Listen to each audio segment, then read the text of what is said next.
GOC supreme court, lieutenant general Aujla sahab, divisional commissioner Kashmir Shri Pandurang Pole ji, ADGP Kashmir Shri Vijay Kumar जी,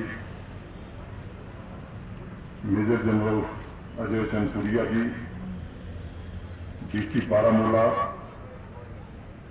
doctor Sharif Asgar ji, SSP Baramulla Rais Bhatt sahab, medical college की हमारी प्राचार्य महोदया, म्यूनिसिपल कमेटी के हमारे काउंसिलर्स, TRI मेंबर्स, वार वेटरन्स, मोहम्मद दिलावर मीर जी, मोहम्मद मकबूल जाकी जी, अब्दुल अहमद मलिक जी, मकबूल शेरवानी साहब के सभी family members, Shri Khurshid and Sherawat साहब, देवियों सज्जनों तथा प्यारे बच्चों, आजादी के अमृत काल खंड में ये मेरे लिए सौभाग्य का विषय है कि मां भारती के अमर सपूत मकबूल शेरवानी तथा एक सिख पलटन के वीर जवानों के मेमोरियल पर आज मुझे शीश झुकाने का अवसर मिला है।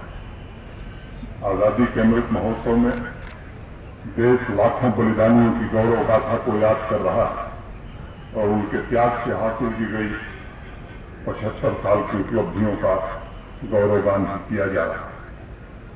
इतिहास के विद्यार्थी के नाते श्री पांडुरंग पोले साहब ने कुछ बातें आपके सम्मुख रखी।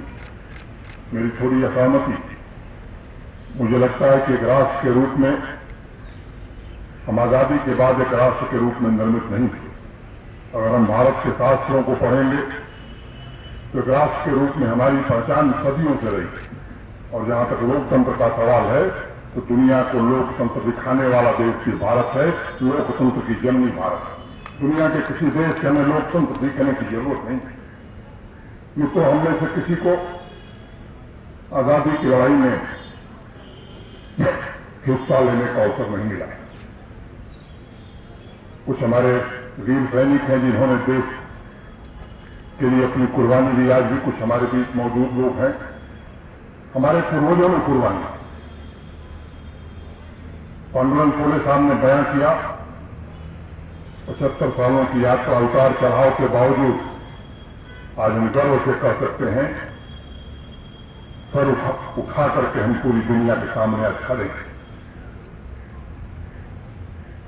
हमें अवसर नहीं मिला स्वतंत्रता संग्राम में संघर्ष करने का, लेकिन ये मुझे लगता है कि हमें सौभाग्य मिला है कि 75वें वर्ष में हम सब संकल्प में कि आने वाले 25 वर्षों के बाद का जो भारत होगा, ये जो बच्चियां हमारे सामने सांस्कृतिक कार्यक्रम प्रस्तुत कर रही थी, जो बच्चे आज यहाँ उपस्थित हैं, जब वो 50 साल 55 साल के होंगे तो दुनिया का सबसे शक्तिशाली और समृद्ध राष्ट्र भारत होगा।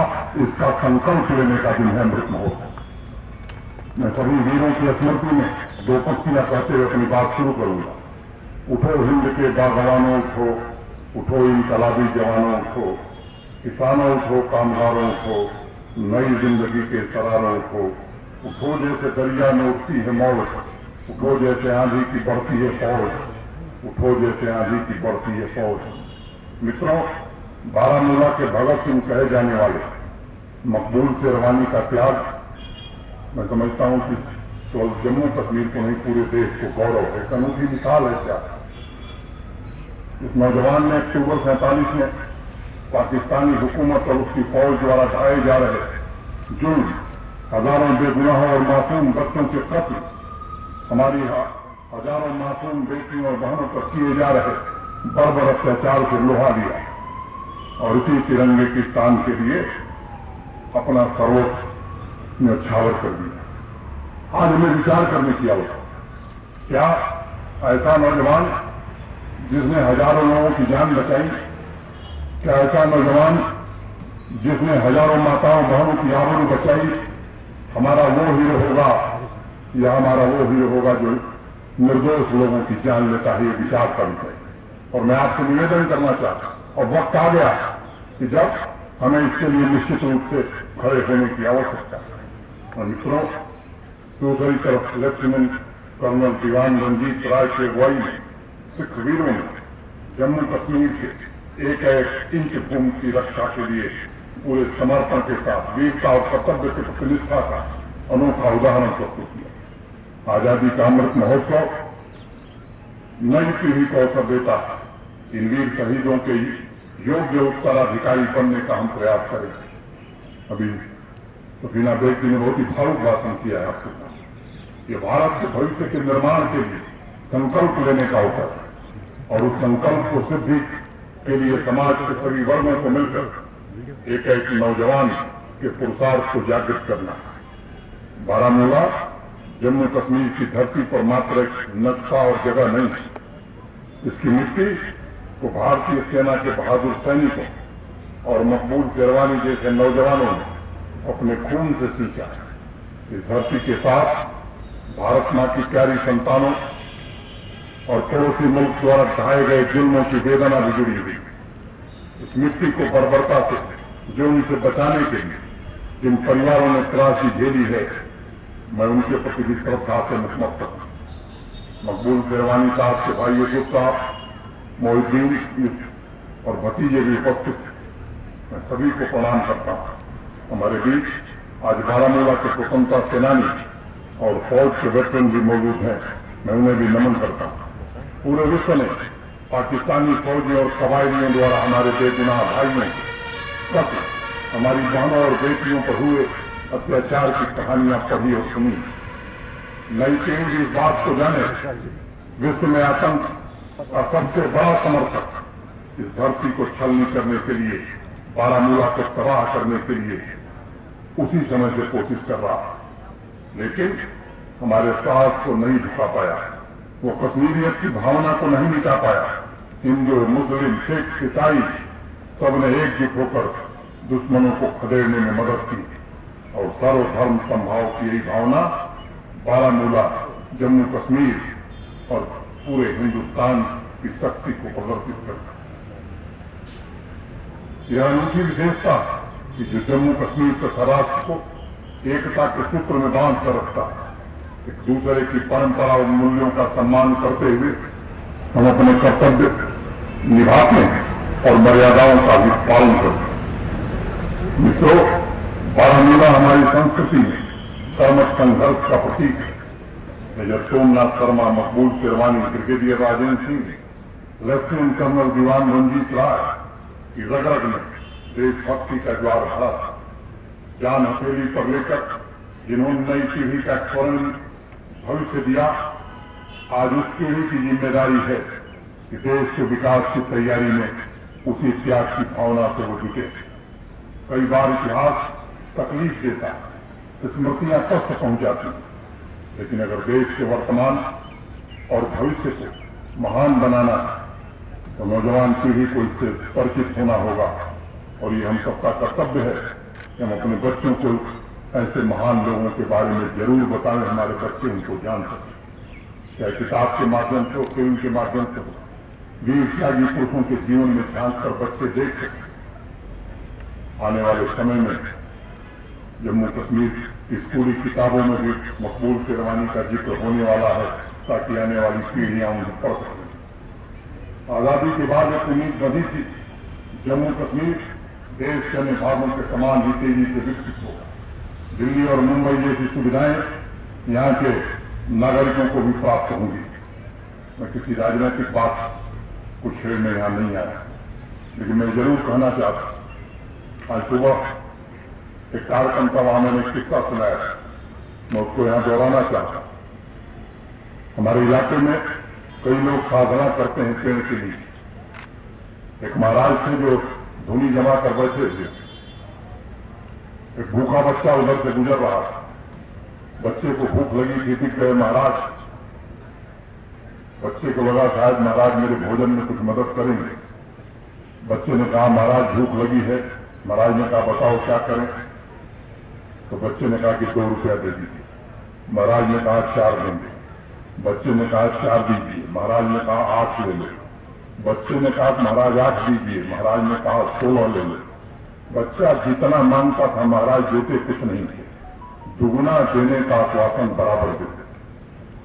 तब से हमारे यहाँ किस्सा कहा जाता, अहम ढकोर संखोष बदामी च ददामी ना, मैं ढकोर संख, मैं केवल बोलता देता कुछ नहीं।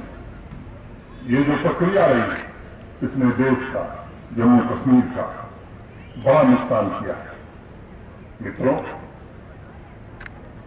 पिछले कुछ वर्षों में देश में और जम्मू कश्मीर में अनेक उपलब्धियां हासिल की। यहाँ के बीडीसी साहिबा ने बहुत विस्तार से बताया है। इस अवसर पर बारामूला के किसान भाइयों का मैं अभिनंदन करना चाहूंगा। प्रधानमंत्री जी ने कहा कि किसानों की आमदनी दुगनी करनी है, मुझे मालूम है। मैं कई लोगों से मिला हूं, कई लोगों का नाम भी जानता हूं जिनकी आमदनी केवल दुगनी नहीं 3 गुनी से ज्यादा हो गई। स्वास्थ्य सेवाओं में जिस तरह का बदलाव आया है, मैं कह सकता हूं कि आयुष्मान भारत सेहत नाम से जो स्कीम चल रही है, आज जम्मू कश्मीर के अनेक लोगों के जीवन में उजाला लेकर के आ रहे। मुझे याद है, आप में से भी अनेक लोगों को याद होगा, मैं केवल बताना चाहता हूं, 4 गुने रफ्तार से काम आज बढ़ गए हैं, तेज गति से हो रहे हैं। 6 किलोमीटर सड़क यहां रोज बनती थी, आज 20 किलोमीटर सड़क रोज बन रही है। 2500-2600 किलोमीटर मैग्नेटाइजेशन होता था, 7500 किलोमीटर मैग्नेटाइजेशन पिछले साल हुआ था। प्रधानमंत्री ग्राम सड़क योजना में देश के नीचे से 3-4 राज्यों में जम्मू कश्मीर की गणना होती थी। अब इस वर्ष हम 4थे स्थान पर हैं, और वो भी केवल 1 किलोमीटर कम सड़क हम उत्तर प्रदेश से बनाए थे, नहीं तो हमारा स्थान 3रा होता। ई गवर्नेंस में यूपी में हम नंबर 1 पर हैं, राज्यों की श्रेणी में हम 5वें नंबर पर हैं। और मुझे विश्वास है कि जिस गति से हम आगे बढ़ रहे हैं, अगली बार राज्यों की श्रेणी में भी या तो हम पहले होंगे या दूसरे होंगे। किसानों की आमदनी के मामले में पंजाब और हरियाणा के बाद 3रे नंबर पर जम्मू कश्मीर आ गया है। अनेक इस तरह की उपलब्धि, और जब ई गवर्नेंस की बात मैं करता हूं तो मुझे 28 अक्टूबर 2020 की तारीख और दृश्य मेरी आंखों के सामने स्पष्ट रूप से दिखाई दे। 7 अगस्त 2020 को मैं आया था।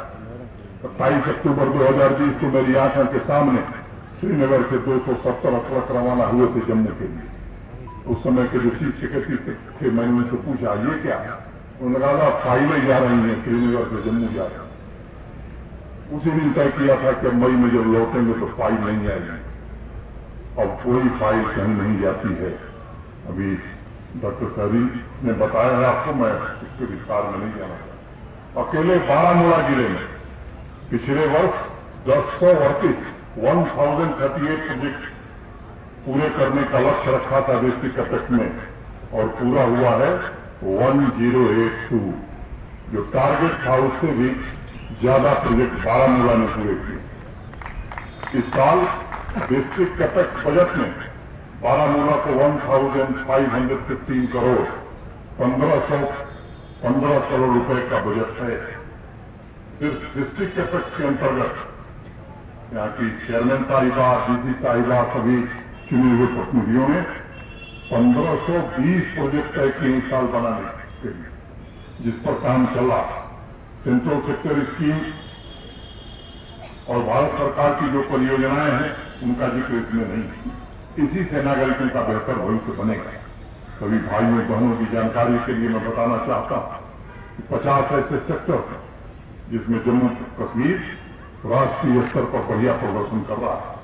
पूरे जम्मू कश्मीर में पिछले वित्तीय वर्ष में 50,726 प्रोजेक्ट पूरे हुए हैं, जबकि 18-19 में 9,229 और 19-20 में 21,314।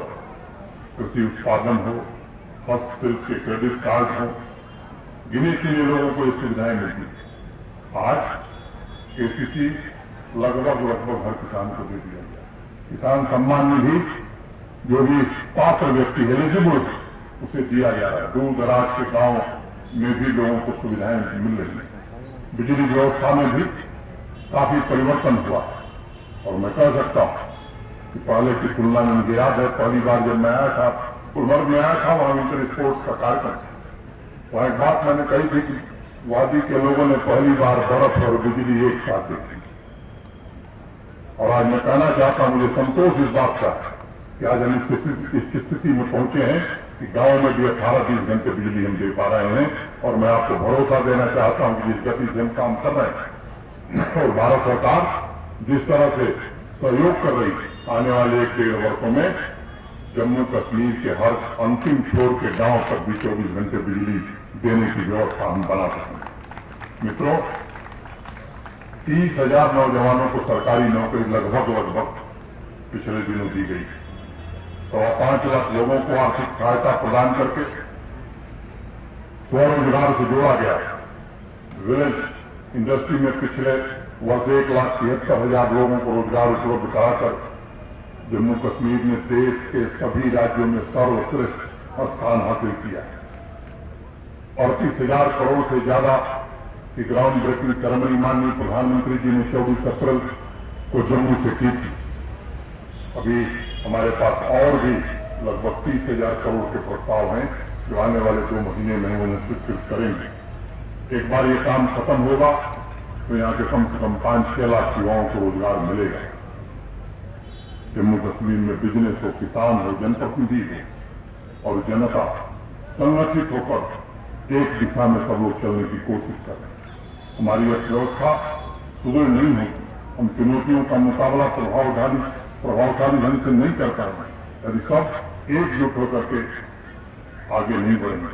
मित्रों, भारत के सम्माननीय प्रधानमंत्री जी ने हर घर तिरंगा अभियान 12 सितंबर 2021 बापू के साबरमती आश्रम से शुरू किया। आजादी का अमृत महोत्सव शुरू किया। 15 अगस्त 2023 तक ये चलने वाला ये 3 दिनों का जो विशेष अभियान है, 13, 14, 15 हर घर तिरंगा। कुछ लोग अनावश्यक ढंग से तिरंगे पर भी राजनीति कर रहे हैं। मैं उनसे निवेदन करना चाहता हूं कि इस देश के साथ राजनीति मत करिए। इस देश की युवा पीढ़ी और बच्चों को गुमराह करने का काम मत करिए। ये तिरंगा किसी व्यक्ति का नहीं है, ये तिरंगा किसी राजनीतिक दल का नहीं है। इस तिरंगे के लिए इस देश के लाखों लोगों ने अपना सर्वोच्च बलिदान दिया है और खून का एक कतरा रहते हुए हर भारतीय का ये जिम्मा है कि ये तिरंगा सदैव ऊंचा रहे। और मैं आपसे निवेदन करना चाहता हूं, ये 3 दिन में निश्चित रूप से आप इस अभियान से जुड़िए। दुनिया का सबसे बड़ा जन अभियान है और हर घर तिरंगा अभियान पूरी दुनिया के लिए संदेश है। जम्मू कश्मीर का हर एक नागरिक हमारे स्वतंत्रता सेनानियों, मकबूल शेरवानी जैसे बहादुर जवानों और नीति निर्माताओं की अपेक्षा के अनुसार स्मृति की समृद्धि, सुरक्षा और सांस्कृतिक विरासत को आगे बढ़ाने के लिए एकजुट होकर शिद्दत से हमें काम करने की जरूरत है। जम्मू कश्मीर के सभी युवाओं का आह्वान करना चाहता हूं, हर घर तिरंगा अभियान और नौजवान के सपनों और आकांक्षाओं का अभियान, आत्मनिर्भर जम्मू कश्मीर का अभियान जो सिर्फ अतीत की तरफ नहीं देखेगा बल्कि उज्जवल भविष्य की तरफ ले जाएगा। हर घर तिरंगा अभियान जम्मू कश्मीर को हर क्षेत्र में सर्वश्रेष्ठ बनाने का संकल्प अभियान है। जम्मू कश्मीर के 21 लाख घरों पर जिस दिन तिरंगा लहराएगा, यकीन मानिए जम्मू कश्मीर देश का सर्वश्रेष्ठ राज्य बनेगा। जो इसका पुराना गौरव था वो गौरव हासिल करेगा। पिछले 2 वर्षों से अनेक समस्याओं से हम सब जूझ रहे हैं। 70 साल में अनेक दिक्कतें थी, काफी कुछ दूर करने में हम सफल हुए हैं।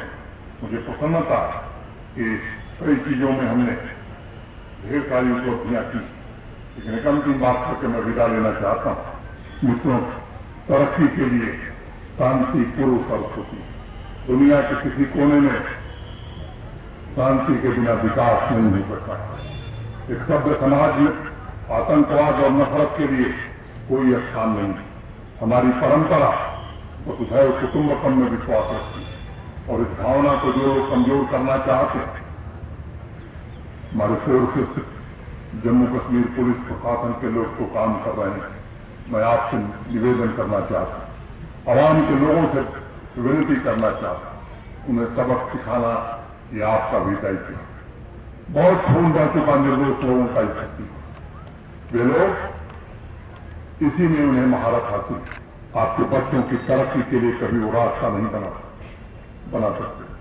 आजादी के अमृत महोत्सव के कालखंड में आइए आज हम सब संकल्प लें कि अब ऐसा नहीं होने देंगे।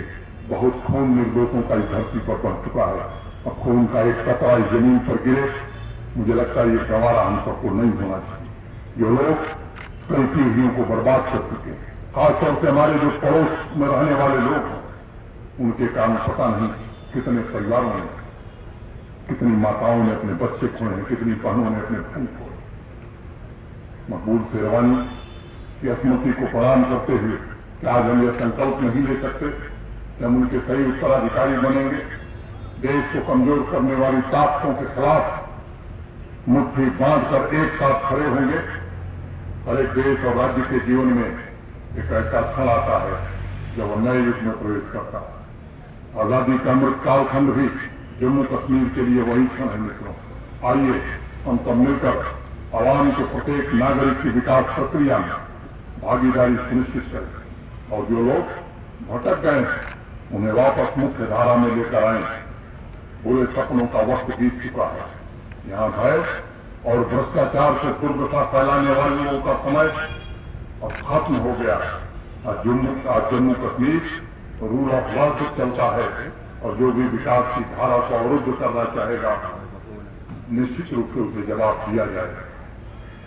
एक बार पुनः आजादी के अमृत महोत्सव में बारामूला के शेर मकबूल शेरवानी, जम्मू कश्मीर के रक्षक लेफ्टिनेंट कर्नल दीवान रंजीत राय तथा सभी शूरवीरों को नमन करता हूं। मैं इस अवसर पर सैन्य बलों और सैन्य बलों, जम्मू कश्मीर पुलिस के उन सदस्यों को भी विशेष बधाई देना चाहता हूं, कृतज्ञता ज्ञापित करना चाहता हूं जो शांति व्यवस्था कायम करने के लिए सीमाओं की चौकसी पर दिन रात जुटे रहते हैं।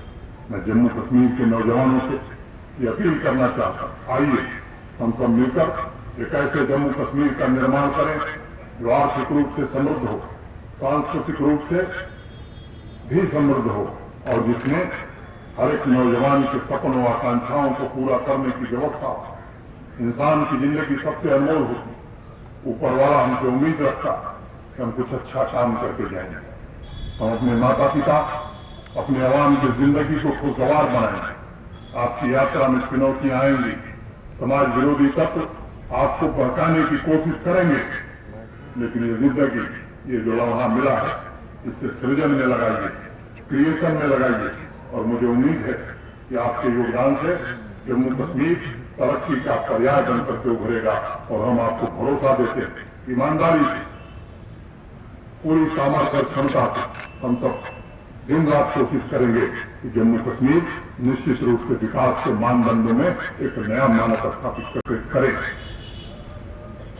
चंद पंक्तियां करके मैं अपनी बात खत्म करूंगा।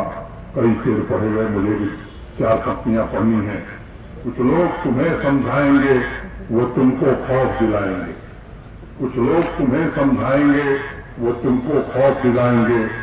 जो है वो ठीक हो सकता है। इस राह में रहजन है कितने, कुछ और यहां हो सकता है। इस राह में रहजन है इतने, कुछ और यहां हो सकता है। कुछ और तो अक्सर होता है। पर तुम जिस लम्हे में जिंदा हो, ये लम्हा तुमसे जिंदा है। ये वक्त नहीं फिराएगा, तुम अपनी करनी कर गुजरो। जो होगा देखा जाएगा, जो होगा देखा जाएगा। बहुत बहुत धन्यवाद। नमस्कार, जय हिंद।